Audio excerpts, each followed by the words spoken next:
वो एक जोरदार मजेदार घटना घटी। जो राजस्थान की मुख्यमंत्री रही हैं वसुंधरा राजे जी, जी। ये उस समय शुरुआत हो रही थी इनकी चुनाव की राजनीति, तैयारी होगी इनकी इनकी। राजनीति में लाने की तैयारी हो रही थी, मानस बनाया जा रहा था जी। परिवार में। हुँ। तो सोचा गया कि मुरैना जो ग्वालियर से नजदीक है, हुँ। वहां से इनको चुनाव लड़ाया जाए। तो ये चर्चा होगी और मुझे कहा गया एक दिन, सरदार अंग्रेज ने बुलाया और कहा कि आप जाकर के वसुंधरा जी से मिल लीजिए हुँ। और इस तरह से है कि किस तरह से चुनाव में काम करना है, क्या क्या हो सकता है।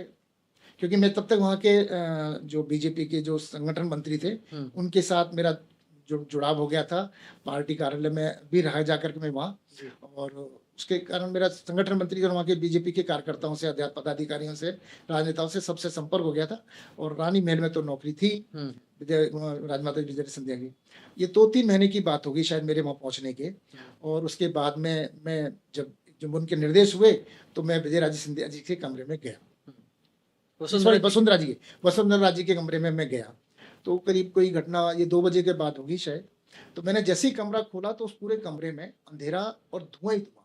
हुँ। मुझे जो धूम्रपान होता है उससे एलर्जी है, मुझे छींक आ जाती है, बहुत तेज छींक आ जाती है। तो जैसे ही मैंने कमरा खोला तो मुझे लगा कि मुझे कुछ ऐसा होने वाला है।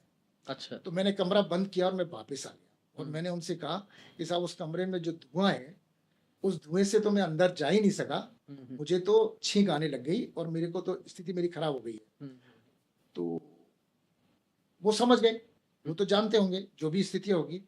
तो रात को खाने की टेबल पर, डिनर टेबल पर जब बात हुई तो उन्होंने ये चर्चा की और वो मेरा ना करना एक दृष्टि से मेरे लिए बहुत अच्छा हुआ। राजमाता विजयराजे सिंधिया जी को जी। भी उसी से एलर्जी थी। अच्छा।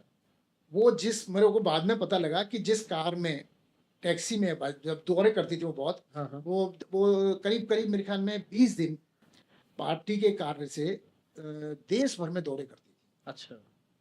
तो उन टैक्सियों में किसी बाहर बाहर जब जाएंगे तो उनकी खुद की टैक्सी गाड़ी नहीं होती थी। मध्य प्रदेश में तो उनकी खुद की कार चलती थी, लेकिन मध्य प्रदेश से जब बाहर जाएंगे तो टैक्सी लेते थे संगठन की तरफ से। जी। अगर उसमें ड्राइवर ने बैठ करके सिगरेट या बीड़ी पी ली है तो वो उस टैक्सी में नहीं बैठ पाती थी, इतनी परेशानी रहती इतनी थी। परेशान हो जाती थी। तो ये बात उनको बहुत अच्छी लगी। तो बोले ठीक है, उसको मेरे साथ लगा दो। अच्छा। और मैं पहली बार उस घटना के कारण 3 दिन बाद मुझे फ्लाइट से, पहले रेल से दिल्ली गया और दिल्ली से मुझे बेंगलोर जाना पड़ा। मेरी जिनका पहली बार फ्लाइट में अनुभव मिला, क्योंकि वो बेंगलोर के दौरे पे थी, वहाँ किसी कारण से कुछ रहा होगा जरूरत, तो मुझे भेजा गया। अच्छा।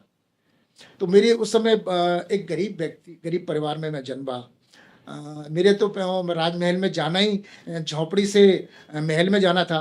मेरे मित्र लोग भी और मेरे जो पिताजी के जो मित्र थे वो सब लोग सोचते थे, एक चर्चा भी करते थे कि वास्तव में वहाँ है क्या है। हाँ, एक तिलिस्म सा लगता है सामान्य लगता लोगों है, को उस समय तो। भी था। और तो मेरे पिताजी वो चिट्ठी लेटर बताते थे, अपॉइंटमेंट लेटर, कि भैया उसको यहाँ भेजा गया है, ये उसकी नौकरी है वहाँ। तो वहाँ जब और मेरे लिए भी वो बड़ी थी कि मेरे को रहना, मैं महल में था। और वो जो पहली बार जब फ्लाइट में गया, वो भी एक अपनी रोमांचक घटना थी। खैर, ये जिंदगी की घटना थी। और उस समय तो मुरैना से राजमाता के साथ में जो है आपका विजया राजे जी के साथ में लगभग कितने समय, 3-3.5 वर्ष तक रहना नहीं हुआ नहीं, उनके साथ? 2.5 साल 2.5 साल रहा मैं। 2.25 साल 2.5 साल रहे, फिर वापस क्यों आए? क्या मन वहाँ नहीं लगा या कोई और कोई घटना ऐसी हुई? क्या बात रही? राजनीति में नहीं, उनका बहुत व्यवहार बहुत अच्छा था।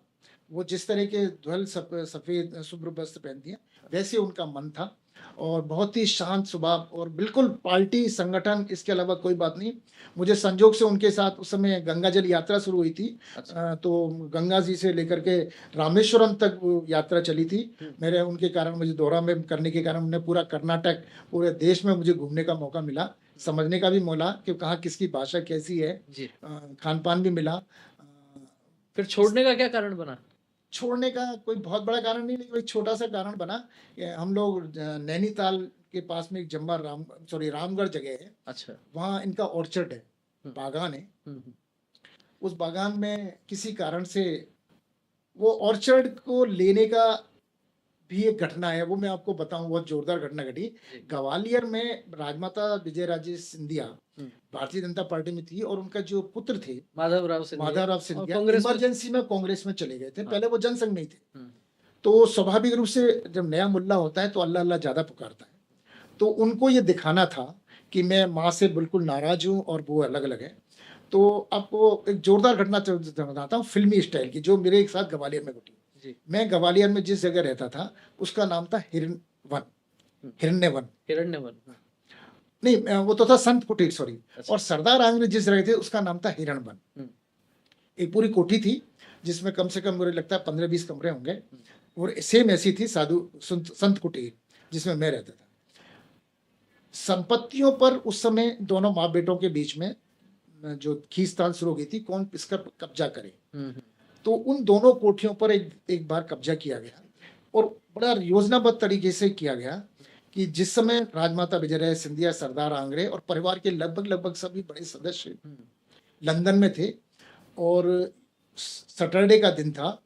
अचानक दोनों कोठियों पर उनके बाकायदा समर्थक गए, हुँ। जिन्हें आप गुंडे भी कह सकते हैं, हुँ। और उन्होंने जाकर के उस पूरे दोनों महलों पर कब्जा कर लिया। अच्छा, हथियारों के साथ पहुँचे होंगे। बिल्कुल, वो सीन बिल्कुल मुझे याद आ रहा है, फिल्मी फ़िल्मों में स्टाइल का सीन। फ़िल्मों में देखते हैं वैसा। जैसे यहाँ पता लगा हुँ। तो वहाँ सेजवलकर वहाँ सांसद थे बीजेपी के, ग्वालियर से। हुँ। वो और ये उनके एमएलए को लेकर के ये गए। हम जैसे ही उसकी जो दरवाजे की पाउंड्री पे पैर रखने लगे, तो सामने से बंदूक ताने हुए एक व्यक्ति की तेज आवाज आई, फिल्मी स्टाइल में, खबरदार अगर एक कदम अंदर रखा तो गोली से। उड़ा देंगे। क्या बात है। और इतना कहना था कि बिल्कुल गेट से पीछे पैर करना पड़ा, हुँ, हुँ। क्योंकि पता था सरकार इनकी है। हाँ। और उस 2 दिन में कुल मिलाकर के ये रही कहानी कि वो सारा सामान उन कोठियों से जो महल थे हुँ, हुँ। खाली कर दिया गया, और पुलिस ने ये कह करके कि ये विवाद का विषय है, कोर्ट में तय करिएगा किसकी संपत्ति है, हुँ। और उसमें जब ताला लगा दिया गया। वहाँ से मेरी वसुंधरा जी और सरदार आंग्रे जी की बेटी से चर्चा हुई। उन्होंने कहा कि आप भी एफआईआर दर्ज कराओ, क्योंकि केस दर्ज करे हुए हुँ, हुँ। हमारे सामान ले गए। और मैंने कहा नहीं, मैं तो, मेरा कोई ऐसा ज़्यादा सामान भी नहीं गया। हाँ। एक अटैची गई, एक होल्डोल गया, 2 जोड़ी जूते गए, 2 जोड़ी कपड़े गए। हुँ, हुँ। मुझे केस दर्ज नहीं करना। लेकिन मुझे लगता है शायद वहाँ से उनके मन में लगा कि ये तो बिल्कुल वैसा व्यक्ति नहीं है, जैसा कि हम कह सकें वैसा कर सके। हुँ, हुँ, हुँ। टूल बनने वाली बात हो गई एक हाँ, तरीके से ना। तो मैंने कहा नहीं, मैं उस तरह से नहीं बन सकता। मेरे को एफआईआर दर्ज नहीं कराई, क्योंकि कल आप तो माँ बेटे का मामला है। हाँ, हाँ। मुझे थोड़ी सी समझ थी कि माँ बेटे का मामला है, कल एक हो जाएंगे, हम बेबाजे कोर्ट कचहरी में चक्कर लगाते हुए डोलेंगे। हुँ, हुँ, हुँ। वो एक घटना घटी, और उसके वो ही घटना फिर लास्ट में वहाँ हुई, मुझे लगता है सॉरी रामगढ़ में। हुँ। फिर जब रामगढ़ पास में, जयपुर के लिए याद आ रहा है, वहाँ रामगढ़ नाम की जगह है, नैनीताल से लगभग कोई 20-25 किलोमीटर दूर है। वहाँ इनका ऑर्चर्ड है।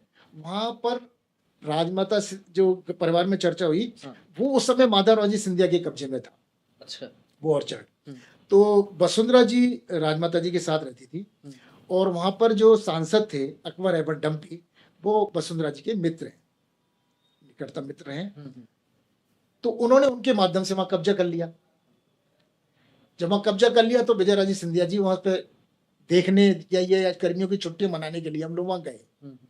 और वहाँ कुछ आवास को लेकर के, ठहरने को लेकर के, क्योंकि डम्पी जी वहाँ आए और उनके साथ उनके लवाजमा आया, तो वहाँ ठहरना का तो बहुत कम था, क्वार्टर कम थे, तो उसको लेकर के थोड़ा सा वाद विवाद हुआ।